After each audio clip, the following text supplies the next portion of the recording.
교장님, 네. 어떤 분야에서도 왕초보가 하루 만에 초고수 되는 방법이 있다고 하셨는데 그거 사실인가요? 100% 사실이죠. 예전에 제가 말씀드렸던 필사보다도 어쩌면 더 직관적이고 바로 돈 벌 수 있는 방법이기도 해요. 무엇보다 내가 진짜 신뢰를 얻는 사람이 될 수 있어요. 이 방법이. 예전에도 잠깐 언급하긴 했는데 저희 고객사도 저희가 토탈로 5천만 뷰가 넘어갔거든요. 그분들 중에서도 제가 이 방법을 쓰라고 권해드렸는데 일부는 쓰셔서 잘 된 경우도 있었어요. 그래서 저는 확신합니다. 저는 당연히 쓰고 있고 요걸로 지금 돈 버는 분도 굉장히 많거든요. 진짜 단 하루 만에 왕초보에서 놀랍게도 선생님 소리 듣는 그 단계까지 가요. 단 하루 만에. 이거 실은 시트키보다 더한 건데 예전에 제가 잠깐 지나가면서 언급도 했던 그 방법이에요. 누구나 할 수 있습니다. 남녀노소. 한국어만 이해할 수 있으면. 그게 어떤 건지 빨리 알려주실 수 있으세요? 지금 바로 알려드리겠습니다. 아마 한 10분 걸릴까? 아마 10분 중에 한 그래도 두세 분은 하실 것 같아요. 왜냐면 방법 자체가 겉으로는 어려워 보이는데 실은 되게 쉽거든. 한번 써먹으면 마치 내 오른팔 왼팔처럼 되게 쉽게 쓸 수 있어요. 실력을 높이고 싶다면 내가 생각할 때 우리 생애에 한 책 1000권 읽는 거 빼고는 이거보다 더 좋은 방법이 있을까 싶은 생각은 드네요. 제 개인적인 의견입니다만 이 방법은 인간 세상 어떤 주제도 쓸 수 있어요. 심리 상담이든 정책 자금이든 법률 서비스든 의료 서비스든 육아든 건강기능식품이든 장난감이든 교육이든 컨설팅이든 무엇보다 이 방법을 쓰면 자신감이 생겨요. 사람은 자신감 기세로 먹고 들어가는 거예요. 자기가 하는 일에도 자신감이 있는 사람하고 없는 사람하고 차이는 비교도 안 돼요. 저는 이게 성공하는데 전부라고 생각합니다. 알고 있는 지식? 그거는 아무것도 아니라고 저는 단언컨대 말씀드리겠어요. 더더구나 이 방법으로 전문직도 이깁니다. 이 무기를 갖는 방법은 간단해요. 일단 DBPR에 들어가 보세요. 거기서 자신이 판매하는 제품이나 서비스에 해당하는 키워드를 검색해 보세요. 그럼 논문이 일단 쫙 나옵니다. 제가 뒤에서 보여드릴 거예요. 그럼 제목이 내 마음에 일치하는 게 있고 또 결이 좀 다른 것들이 나올 거예요. 그거 관계없이 10개 다 보세요. 반드시 레벨 만땅짜리 무기 1개 이상씩은 논문에서 찾을 수 있어요. 무엇보다 내 시야가 넓어집니다. 우리가 100가지 중에서 두세 개 아는 것만큼 불안한 게 없어요. 난 잘 모르는데 라는 그 자신감 떨어지는 그 느낌 있죠. 들어온 느낌. 그래서 이 방법을 쓰면 내가 파는 제품 또는 내가 다루는 주제 전반에 대한 지식과 그걸 뒷받침하는 과학적인 데이터를 얻게 돼요. 자, 정리하겠습니다. 세 가지만 하시면 돼요. 논문을 언제 읽냐? 나 대학 근처도 안 가봤는데? 라는 변명은 필요 없습니다. 첫째, 왜 이 연구를 했는지 서론을 반드시 보는 겁니다. 여기를 보는 이유는 뭐다? 이 연구가 필요한 문제, 왜 이 연구를 해야 되는지 그 이유 같은 것들이 들어있어요. 이게 또 도입부가 됩니다. 그 다음 밑으로는 실험 방법이 나오는데 이건 눈으로 훑기만 하세요. 이렇게 이해하려고 하지 마시고, 그리고 이어지는 실험 데이터들이 나오는데 이것도 눈으로만 훑으시고 나중에 스샷으로만 떠서 쓰면 돼요. 왜냐면 결국 이 논문 서론에서 다룬 문제를 실험해봤더니 또는 연구를 해봤더니 잘 해결됐다, 받아들일 만한 결과가 나왔네, 이런 흐름이 바로 논문의 구조니까요. 논문이 실험 잘 안 됐으면 논문이 나올 이유가 없지. 그러니까 나무 보지 말고 숲을 봐야 시야가 생기는 거예요. 그 세세한 걸 다 이해하려고 전부 이해하려고 하는 행동은 자폭하는 거와 똑같아요. 하루 만에 포기합니다. 그리고 이거는 사실은 연구자분들을 무시하는 거예요. 그 실험 방법과 과정을 전부 이해하는데 이 연구자들 몇 년씩 걸렸거든요. 우리는 여기서 고맙게 맛있게 결론만 취하면 됩니다. 떠먹으면 돼요. 정리하면 먼저 문제, 그 다음은 이유, 그 다음은 결론, 이 세 가지를 하나의 논문에서 끄집어내서 정리를 해놓는 거예요. 노트에다가 이렇게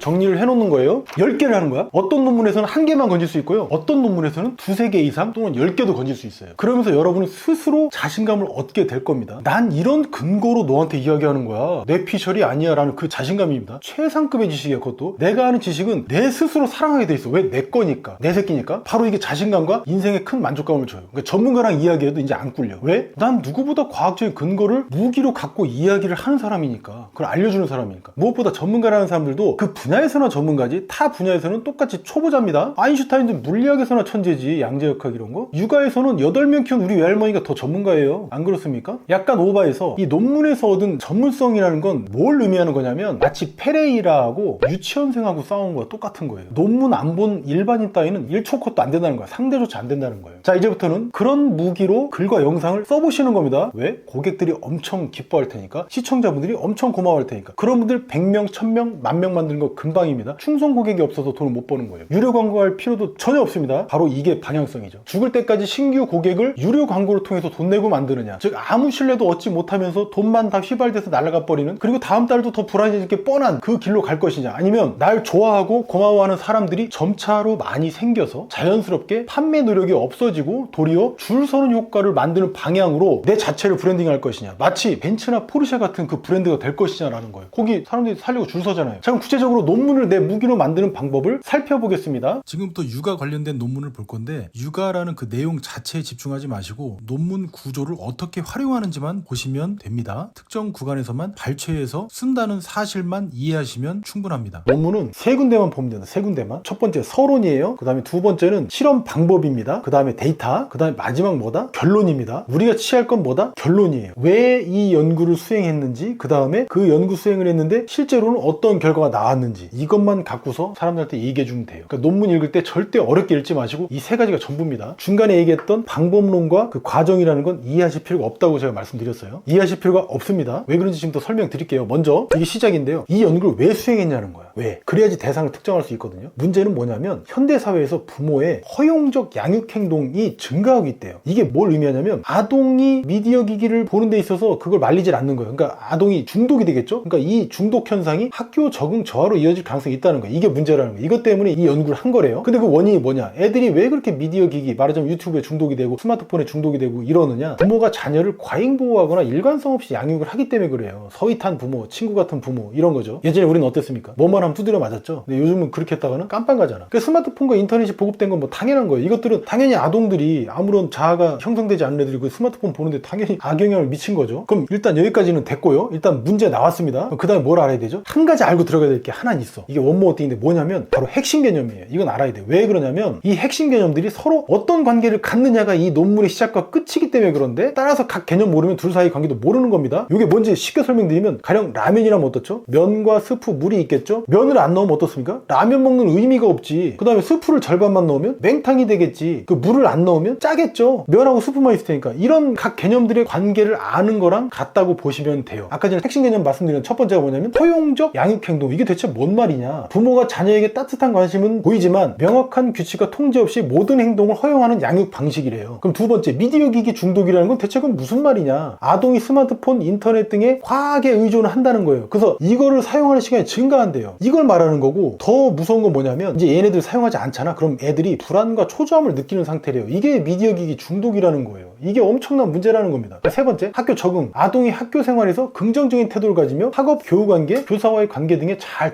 적응하는 거. 이런 것들이 바로 내가 공부도 잘하고 사회성도 밝은 애로 클 수 있냐 없냐를 보는 거예요. 이런 것들이 여기서 나오는 허용적 양육행동, 미디어 기기 중독, 학교 적응이라는 이제 키워드가 되는 겁니다. 대충 느낌은 오시죠? 아, 부모가 이렇게 허용적으로 하니까 애들이 미디어 기기에 중독이 된 거고 결국 미디어 기기에 중독된 애들은 학교 적응에도 잘 안 되겠구나, 부정적인 어떤 영향을 주겠구나, 이런 게 딱 보이잖아요. 실제도 그런 겁니다. 보통 지당한 걸 갖고 실험을 하거든요. 이렇게 각 개념들이 정의가 됐어요. 이제 그럼 이제 결과만 보면 되겠죠. 이제 그림 잠깐 보겠습니다. 이렇게 되게 이제 좋은 논문들이 있는데요. 전 이런 논문 보라고 추천드리는데 뭐냐면 이렇게 연구 모형이라는 게 나와 있는 거, 이거 되게 중요하거든요. 이걸 스샷으로 떠서 잠깐 설명을 드릴게요. 결론을 바로 말씀드리겠습니다. 결론을 그림판에다 좀 띄워볼게요. 이 실험의 결론은 한마디로 이거예요. 부모의 허용적인 양육 행동이 아동의 미디어 기기 중독에 영향을 끼친대요. 그리고 이 미디어 기기에 중독된 아동은 학교 적응이 어려워진대. 이렇게 영향을 미치는 관계라는 거예요. 이렇게는 1번과 2번 그리고 2번과 3번, 그러니까 1번은 2번한테 영향을 미치고 2번은 3번한테 영향을 미친다는 거예요. 근데 결과가 조금 재밌는데 요렇게 요 관계로는 영향을 안 미친대요. 아, 그건 당연하겠네. 부모의 허용적 양육 행동, 요거는 애정이 높은 상태이기 때문에 아동이 학교 생활에 적응하는데 당연히 긍정적인 영향을 미치겠죠. 부정적으로 이렇게 영향을 미치진 않을 거예요. 여기서는 그래서 영향이 없다고 나왔습니다. 이게 재밌죠? 그러니까 연구 모형이 있으면 이렇게 결론을 쉽게 이해할 수 있어요. 직관적으로. 그럼 자, 이제 연구 방법, 연구 대상 이런 것들은 볼 필요 없습니다. 자, 이제 논의 및 결론입니다. 연구가 뭐로 나왔을까요? 부모의 허용적 양육 행동이 아동의 미디어 기기 중독을 증가시켰대요. 그러니까 이게 뭘 말하냐면 부모가 자녀의 행동을 통제하지 않을수록 아동이 미디어 기기에 의존하는 성향이 높아진다는 거예요. 자, 두 번째, 그럼 미디어 기기에 중독된 애들이 학교 적응에 잘 못하더라, 이런 건데 이 말이 뭐냐면 미디어 기기에 중독된 아동은 학업 수행 능력이 떨어지고 또래 및 교사와의 관계 형성에서 어려움을 겪었대요. 그래서 결론적으로 이 부모의 허용적 태도가 아동의 미디어 기기 중독을 부추기는 거고, 이 미디어 기기 중독이 결국에 아동의 학교 생활 적응에 부정적인 영향을 끼친다. 이게 이 연구의 핵심인 겁니다. 지금 벌써 왕초보인데 여기까지 자료가 정리가 돼가지고 글이나 영상을 통해서 이걸 설명을 다 해준 상태예요. 영상이 훨씬 물론 이제 파워풀하겠죠. 이 실험 결과를 들은 부모는 어떤 마음이 들까요? 아마도 저라도 이 내용을 듣는 순간 야, 집에서 2시간씩 보게 했던 그 애들 그 유튜브 못 보게 하고 책 읽게 할 겁니다. 강제로라도. 아니면 차라리 같이 보드게임이나 하던가 하면서 최대한 미디어 노출을 줄이려고 하겠죠. 실제 이게 이 연구의 목적인 거예요. 적용점도 나옵니다. 논문을 2번 정도 빠르게 읽어보시면 금방 파악할 수 있어요. 적용점이 뭐냐, 그래서 부모는 명확한 규칙과 한계를 설정해야 된다는 거예요. 그리고 두 번째, 아동의 미디어 기기 사용을 적극적으로 관리를 하라는 겁니다. 무조건 금지하라는 게 아닙니다. 적절한 가이드라인을 주라는 거예요. 그리고 교육적인 콘텐츠도 활용하도록 유도하는 게 부모의 책임인 거고. 근데 학교에서도 어떻습니까? 미디어 기기 사용을 하는 데 있어서 어떤 교육을 강화시켜야 돼. 애들이 자기 조절 능력이 없잖아요. 그런 조절 능력 기르도록 학교에서도 뭔가를 해야 된다는 거예요. 그러니까 결론은 뭐냐면, 자녀가 건강하게 학교 생활에 적응하게 하도록 하기 위해서는 부모가 무조건적인 허용이 아닌 사랑 플러스 통제, 그러니까 말하자면 규율을 적절히 조화시키는 양육 방식을 실천해야지 된다는 거예요. 어떻습니까? 이게 아이들을 양육하는 부모들이 몇십 년을 고생할 수도 있는 이 문제를 이 논문 하나로 정말 빠삭하게 정리를 해준 겁니다. 여러분, 제가 오늘 이 논문 처음 본 거거든요. 진짜로 이 영상 만들려고 제가 찾아서 준비한 거예요. 이런 거 찾으면 수천 개 나오거든요. 여러분들 보시기에 어떠세요? 제가 왕초보처럼 보입니까? 아니면 육아를 진짜 많이 해본 어떤 육아 전문가처럼 보이셨어요? 논문이라는 무기 하나만 갖고 얘기했더니 벌써 사람이 달라지죠. 이 점을 저는 짚어주고 싶었던 거예요. 자, 그러니까 논문 다 읽어봤죠? 단순히 논문에서 나온 과학적 정보 제공뿐만이 아닙니다. 이렇게 논문을 읽는 연습 자체도 우리한테 문해력하고 독해력도 높여주니까 하루에 20-30분은 반드시 투자할 만하다고 저는 생각합니다. 일단 다시 정보 제공자의 입장으로 돌아와 보자고요. 그럼 평상시처럼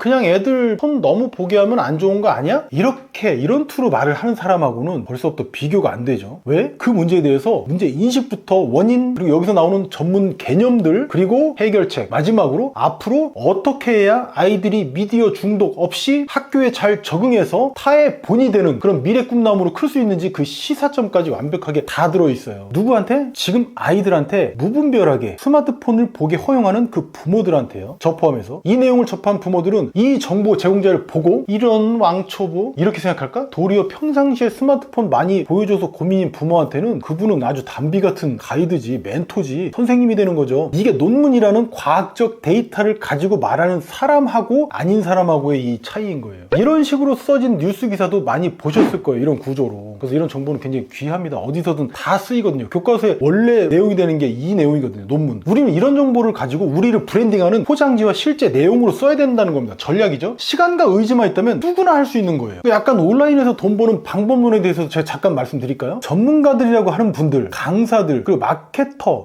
전략가 이렇게 하시는 분들 만나면 다 비슷한 소리를 하시더라고요. 메타 광고에 얼마 쓰세요? 광고 소재 뭘로 하셨어요? 네이버 광고에는 또 얼마 쓰셨어요? 플랫폼의 수수료는 얼마 내세요? 다 헛소리입니다. 이거 해봤어? 솔직히 내가 어떻게 사람들한테 비춰줘야 믿음을 주고 호감을 얻는 그런 존재가 되는지는 아무도 말을 안 해요. 왜? 모르니까. 그 효과를 안 봤으니까. 가령 건강기능식품을 출시한 분이 있다고 생각해 봅시다. 지금 그분 재고가 3,000개가 쌓여있어요. 잘 팔릴 줄 알고 팔아서 마진 볼 생각에 많이 만들었겠지. 근데 이게 누구들 때문이에요? 이렇게 하는 게 이상한 전략과 방법론을 알려주는 그 전문가들도 저는 한몫했다고 생각해요. 광고 많이 하면 된다고. 팔려면 인간을 알아야 되지 평생 유료 광고하라고 할 겁니까? 유료 광고 CPC 한번 봐보세요. 제가 좀 이따 이거 한번 봐볼게요. 개인회생, 이혼 변호사, 정책자금, 건강기능식품, 미용실, 위암, 대장암, 부동산 이런 거 얼마인지 아세요? 그리고 이분들 또 누르고 들어가면 홈페이지 가지지. 그럼 홈페이지 봐보세요. 와, 여기 정말 좋다. 여기 빨리 돈 내고 내가 예약하고 빨리 가자 이런 생각이 듭니까? 다른데 또 더 찾아보잖아. 그런데 DBP화에서 이 주제로 검색해서 10개만 찾아서 노트에 정리해 놔보세요. 효과가 어떨지. 유료 광고 이런 데다가 맨날 돈 쓰고 그 돈 다 휘발되는 일을 하니까 맨날 돈 걱정을 하고 업계가 힘들다, 다 망한다 이런 얘기들을 하는 겁니다. 본질을 보세요. 나는 제품 만드는 게 노력의 전부다 라고 착각하는 분들은 빨리 사업 접으시고 취직하셔야 됩니다. 그래야지 살아요. 그게 사는 수야. 그거 아니고 이미 머리가 빠개지는 사업의 세계로 들어오신 분들은 어쩔 수가 없어요. 제품 포장에만 열심히 하지 마시고 자기 포장하셔야 돼요. 브랜딩 하셔야 돼요. 안 그러면 죽습니다. 정말이에요. 자기 포장이 사기치라는 게 아니죠. 진짜로 공부를 하라는 거예요. 그래서 거기서 생긴 진짜 좋은 것들 많이 있잖아요. 아까 육아 정보. 진심을 담아서 상대방한테 전달하라는 겁니다. 그럼 그 길로 들어선 순간 어떤 일이 생기냐면 이제 고맙습니다. 선생님 같은 분이 대한민국에 있어서 정말 감사합니다. 저 새로운 걸 알게 돼서 너무 기뻐요. 오늘부터 적용해 볼게요. 그리고 선생님처럼 되려면 어떻게 해야 되나요? 이런 생전 처음 듣는 영광스러운 말도 듣게 돼요. 이런 분들 제품과 서비스는 누구든 모르면 몰랐지 알았는데 안 살 수가 있을까? 생각해 보세요. 지금 왜 고민합니까? 왜 안 팔린다고 생각하세요? 쿠팡에 광고를 내고 팔리는 매출은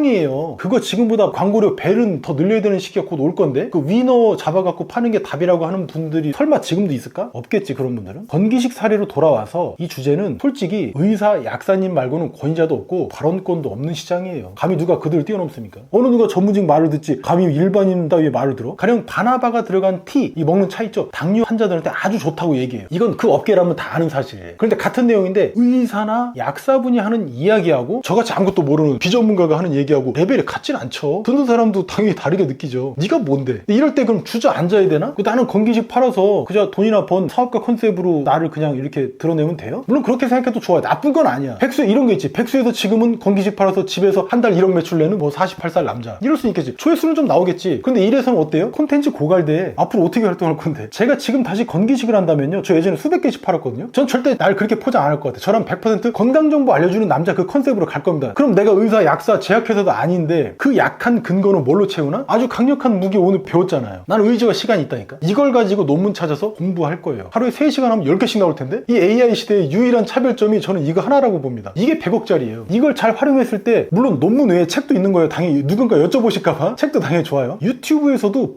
하는 분이 계신데 이분 유명하시죠? 육아 쪽에 육아 정보 채널이잖아. 근데 주로 논문 보고 육아 얘기해 주시는 분이거든요. 뭐 사실과 팩트 이런 컨셉이죠. 이분 이커머스로도 진출하시고 자체 브랜드도 내시고 매출도 제가 상당하신 걸로 알고 있어요. 이런 분들이 되게 많아요. 소리소문 없이 돈 잘 번다니까. 논문처럼 과학적인 근거를 들이미는데 의사나 약사보다 그분들보다 파워가 약하지 않아요. 일반인 누구나 이런 강력한 무기를 가질 수 있다는 겁니다. 물론 저는 아까도 말씀드렸지만 이미 논문의 위력을 알고 잘 써먹고 있어요. 오늘부터 실천하세요. DBP야 온라인으로 보는 거 한 달에 10,000원도 안 들어요. 스마트 스토어 쿠팡 검색해봐도 다 나와요. 이 돈 밥 한 끼도 안 나와. 효과는 아무리 느려도 석 달 안에 나온다고 장담합니다. 단 한 번에 된 경우도 있어요. 스스로 입증하세요. 스스로 자기 인생과 사업의 주도권을 갖지 못하면 지금처럼 내내 힘들 겁니다. 제가 그랬어요. 저도 경쟁자 눈치, 뭐 남 눈치 더 이상 안 보려고 온라인 활동한 거고요. 그 활동을 한 겁니다. 힘없는 개인이라서 하는 거고 남을 돕고 나도 먹고 살라고 하는 것 뿐입니다. 저도 금수저였으면 이런 거 안 했을 거예요. 뭔 대단한 거 하는 것도 아닌데 쫄지 말고 하실 분들은 하세요. 오늘부터 할 수 있습니다. 어렵다고 포기할 거면 세상에 뭐 기어 나왔겠어요? 저도 안 나왔어요. 다들 뭐 힘내시죠. 내 삶의 주도권은 스스로 만들 수 있어요. 정말 쉽기 때문에 제가 오늘 약간 열을 냈어요. 죄송합니다. 좋으셨다면 구독과 좋아요도 좀 부탁드리겠습니다. 자, 화이팅 하시죠. 글창기였습니다. 뭐? 네가 페레이라라고? 야, 한 판 뜰까?